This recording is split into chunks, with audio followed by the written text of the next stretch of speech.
Hello, Samuel. I put in the money for this month's living expenses. Make sure not to waste it, okay? I used to call my son Samuel at the end of each month to confirm the transfer. Being a boy, I thought contacting him too often might annoy him. Still, I wanted to hear his cheerful voice at least once a month. Thanks for the $15 support every month. I'm eating baked potatoes every day. What? I transfer $1,500 a month to you every month. Huh? We both tilted our heads at each other's words. According to my bank book, I had transferred the usual $1,500 to Samuel's account. Yet why did Samuel think it was only 1/100th of that amount? $15 can't do much, can it? But Mom, your company's having a tough time, right? What are you talking about? This year's performance has been the best ever. I'm even thinking about increasing the support money. Samuel was, surprised by my words. Where did he hear that my company was in trouble? I got angry as I thought about finding out who told him that. Samuel, I'll definitely sort this out for you. I hung up the phone to go to Samuel. I planned to go to the police after picking up Samuel. It must be him. I won't forgive him. My name is Aaliyah, a 49-year-old single mother, divorced from my husband Jeremiah during pregnancy. Since then, I've raised my eldest son Samuel alone. Fortunately, my family's business allowed me to work and study hard to take over. Thanks to that, our life was stable, and Samuel never lacked anything despite having only one parent. Samuel has always been very diligent, a bit careless, but always had top grades. When my father fell ill during his elementary school years, Samuel began studying hard to become a doctor. He got into a prestigious medical school, top of his class. I was ready to pay for college, but Samuel's efforts led to a tuition waiver, which was a financial relief. I was so proud that my son had worked hard and achieved such results. The university was about 2 hours by train from home, and to make it easier for him, I decided to let him live alone near the university, using the saved tuition money. By chance, there was a student dormitory, which we contracted. It housed students from various universities, and Samuel was looking forward to moving in. The dormitory had a rule that parents couldn't enter, and the moving in was helped by existing residents. It was part of their community building, the manager said, so I shouldn't worry. Not being able to see his room was a bit sad, but I accepted it as part of his independence. For a few days after he started living alone, Samuel regularly contacted me.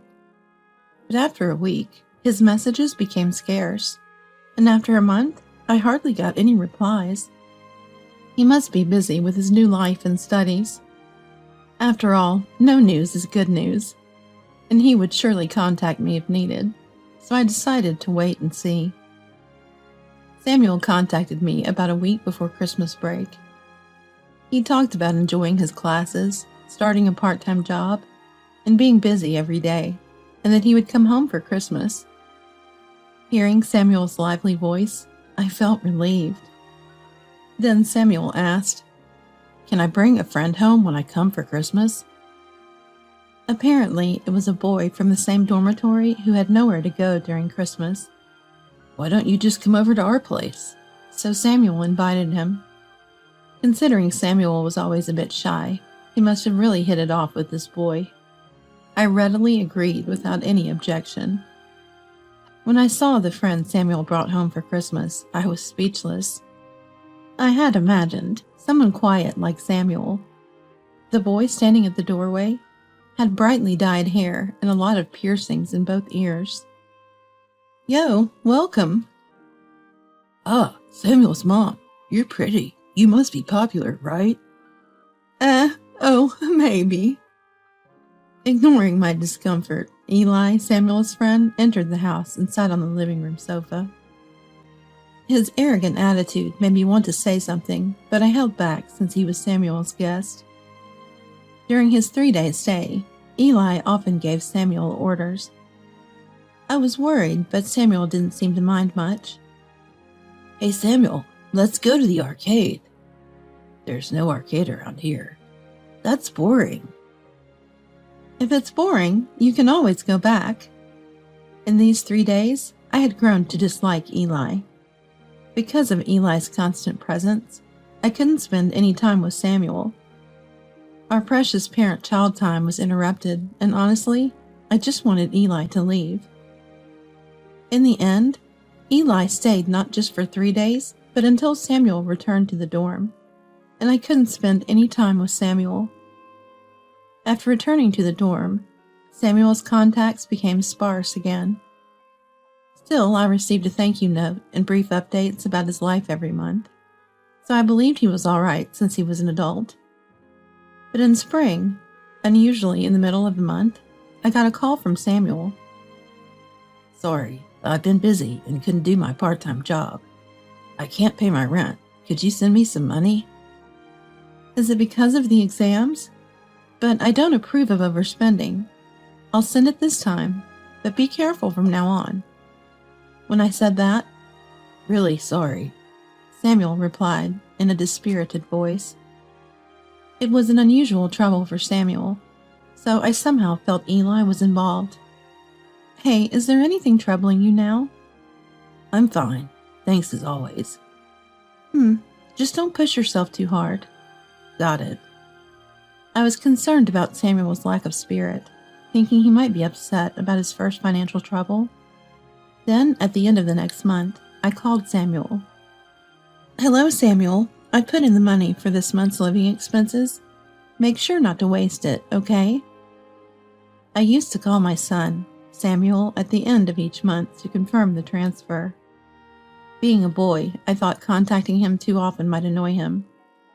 Still, I wanted to hear his cheerful voice at least once a month. Thanks for the $15 support every month. I'm eating baked potatoes every day. What? I transfer $1,500 to you every month. Huh? We both tilted our heads at each other's words. According to my bank book, I had transferred the usual $1,500 to Samuel's account. Yet why did Samuel think it was only 100th of that amount? $15 can't do much, can it? But Mom, your company's having a tough time, right? What are you talking about? This year's performance has been the best ever. I'm even thinking about increasing the support money. Samuel was by my words. Surprised. Where did he hear that my company was in trouble? I got angry as I thought about finding out who told him that. Samuel, I'll definitely sort this out for you. I hung up the phone to go to Samuel. I planned to go to the police after picking up Samuel. It must be him. I won't forgive him. I took a taxi from the nearest station and stopped near the dormitory. Then I called Samuel and secretly asked him to come out. Make sure no one sees you. Why? Just do it. Samuel seemed unconvinced, but still kept his promise and snuck out of the dorm. As he turned the corner and approached the car, I almost screamed. Mom, it's been a while. Samuel, what happened to you? Your body?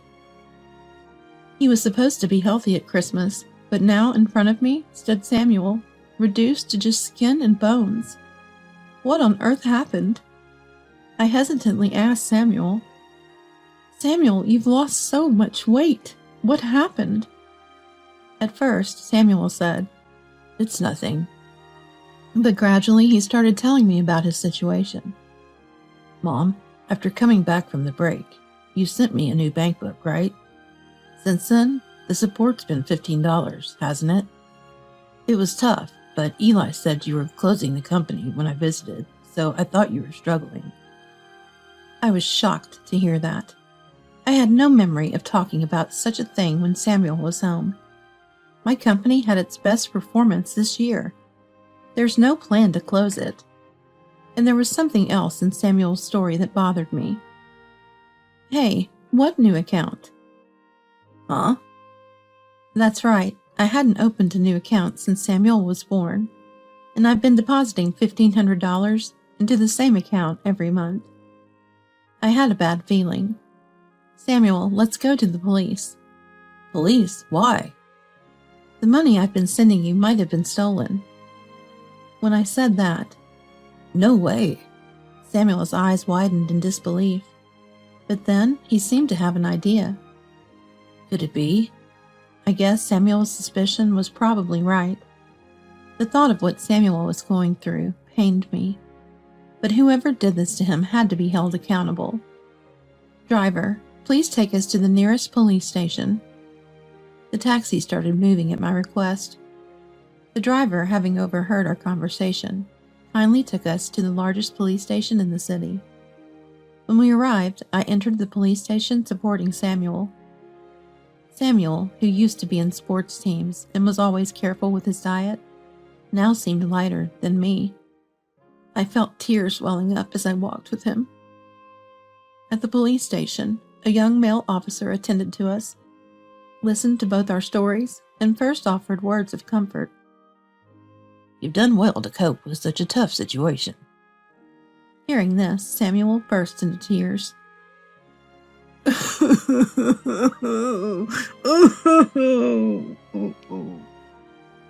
There have been similar complaints from a student dormitory in this area.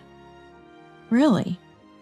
The officer said that in the last month, about 3 families had made similar complaints, and they all pointed to one person as the suspect. That person wouldn't happen to be Eli Rodriguez, would it? The officer sighed and nodded at my words. Samuel was looking down beside me. He must have been hoping it wasn't true, despite his suspicions. I placed my hand on Samuel's back and looked at the officer. Is there an investigation underway? The officer thought for a moment and then led us to a private room. He asked us to file a report. Of course, I agreed and immediately filled out the report. After submitting it, the officer in charge sat down with us to discuss the ongoing investigation. Eli was acting like a contact person, befriending the victims to obtain their bank account details and PINs. Then someone else would withdraw the money. And they suspected that the money was being received by a certain man, currently under investigation. I was shocked when I saw the photo they showed me. I know this man. Really? The officer looked surprised. I took a deep breath to calm my racing heart, and then started talking about the man in the photo. Jeremiah Rodriguez, right? He's my ex-husband and Samuel's father. My dad? Yes, the man in the photo was Jeremiah, my ex-husband. Our divorce was due to financial issues and infidelity. After the divorce, I lost contact with him and never received child support. I thought it was better not to let him influence Samuel, so I never tracked him afterward, but I never imagined he would be involved in criminal activities. I turned pale. So Samuel had been deceived out of money by both his close friend and his biological father. Samuel stood frozen, unable to speak from shock. We've also established that Jeremiah Rodriguez and Eli are father and son. What? Eli had said he was Samuel's age when we met. The dormitory where Samuel stayed was strict about identity verification, so that was probably true. But if it was true, it meant Jeremiah had an affair and fathered another child while I was pregnant. Even though I no longer had feelings for Jeremiah, the revelation was a shock. Eli and I are brothers? Samuel seemed overwhelmed by the shocking truth. I was speechless at the unexpected truth. Sorry, we need a bit of your cooperation. It's fine. I'll do anything to catch those 2. Samuel nodded in agreement, albeit faintly. Following the police's instructions, we decided to act accordingly. I secretly returned Samuel to the dormitory, and I stayed in a nearby economy hotel. The next day, I waited for the right moment when Eli was around and called. Hello, Samuel. How are you? Samuel, claiming to be washing dishes, deliberately put the phone on speaker. I realized Eli must be nearby. I got some extra income, so I'll deposit it into your account. Use it wisely. Got it, thanks. Samuel ended the call. I stopped the IC recorder I had with me. Then I transferred $10,000 into an account in Samuel's name. The next morning, Samuel checked his internet banking and sent the evidence to the police. After a stop, I went to the dormitory with the police. We explained the situation to the dorm manager, who immediately led us to Eli's room. Pressing the doorbell, we heard loud footsteps approaching. Hey, who's there? Oh, what? Eli opened the door abruptly and froze. Seeing me and the police officer, he was baffled as to why we were there in a restricted area. Eli seemed truly clueless. I smiled at the confused Eli. Long time no see, Eli. I'm Samuel's mother. Samuel's mom here for me? And with the police? Eli glanced at Samuel beside me and seemed to realize why we were there. We have a warrant, and we'll be conducting a search now. Got to go out. So sorry. Some other time. Eli tried to close the door quickly in response, but the police didn't allow it. The two officers forced the door open, and the search began, almost immediately. Found it, we heard. Eli's shoulders slumped in resignation. Samuel and I entered the room. Multiple bank books and cards were laid out on the table, each with different names. Seeing this made my head ache. The police, with practiced efficiency, arranged them by name and took photos. What? How'd you find out, Samuel? Did you set me up? I thought you were a friend. You laughed inside while I suffered. It's not what you think. There's a reason for this. Eli tried to make excuses, but Samuel showed no reaction. Eli looked frustrated, almost ready to lash out. That's when I spoke up. Swindling money from your half-brother? How low can you get? Half-brother? Who are you talking about? You and Samuel. Eli froze at my words. Given that they targeted students, they must have shared the pre-investigation info with Jeremiah. My family business is unique, so Jeremiah would have easily identified Samuel as my son. No way. It's true. Jeremiah Rodriguez is my ex-husband and Samuel's real father. Seems like he was having an affair, and you were born from that relationship. Eli sat down, stunned. The police had informed me that Eli had a sickly younger sister. After divorcing me, Jeremiah quickly remarried his affair partner, but she didn't want a boy, so Eli was neglected. After she gave birth to a girl, Jeremiah and the woman divorced. The daughter was expensive due to her treatment, so she stayed with her mother, and Eli was taken by Jeremiah. Regularly, Eli visited his sister and gave their mother money for the treatment. Hearing this, I realized the significance of the sibling relationship to Eli. My suspicions seemed to be confirmed. Exploited my own brother? With those words, Eli was taken away by the police. Samuel and I went to the police station and were shown only the bank books related to us among those seized. According to the investigation, Eli had been getting victims drunk or going shopping with them, checking their pens at ATMs, and then stealing their bank books, cards, and IDs when visiting their rooms. His visit during Christmas was to check if my family was wealthy. He then set up new accounts, transferred the money from the original accounts, withdrew it all, and deposited only a small amount into the new accounts.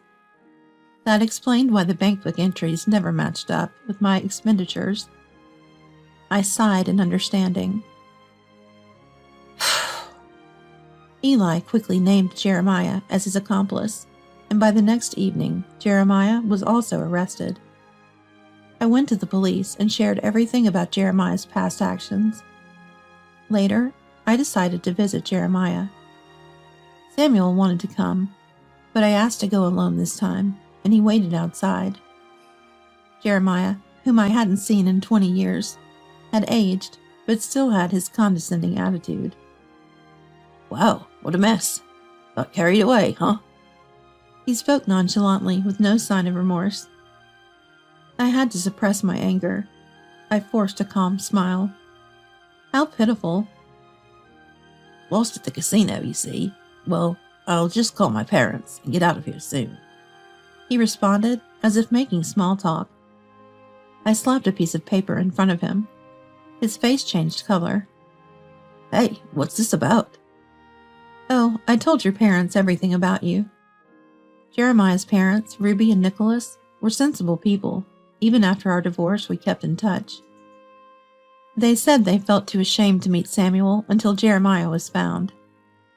They had never met Samuel, but I never missed sending them updates with photos.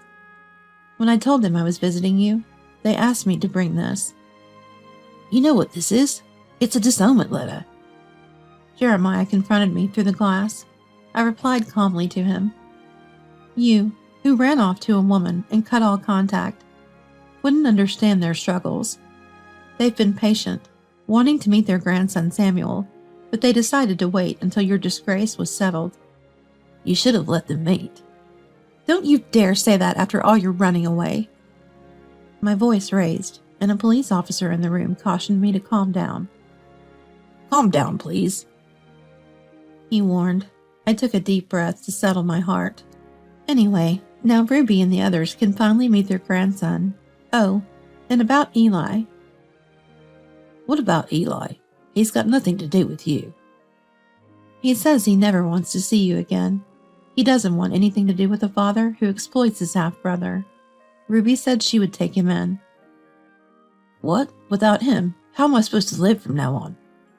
Jeremiah's pathetic tone made me unintentionally laugh. I don't know. Maybe work can pay off your debts. Aaliyah, it's about us, right? Help me out. Oh, what a funny thing to say. Our relationship ended 20 years ago. I answered with the biggest smile of the day, leaving Jeremiah with a look of despair. I left the visitation room feeling refreshed, ignoring Jeremiah's protests. After that, several other crimes committed by Jeremiah came to light, and he received a prison sentence. He's not expected to be released for at least 5 years, giving us some peace of mind. Eli, having acted under orders, received probation. He's now being strictly re-educated under the care of my former in-laws in a remote, entertainment-free location, which seems to be tough on him. Eli had been gathering money for his sister's complicated surgery. However, Jeremiah had squandered that money. Despite his desire for entertainment, Eli is repeatedly admonished by my former in-laws.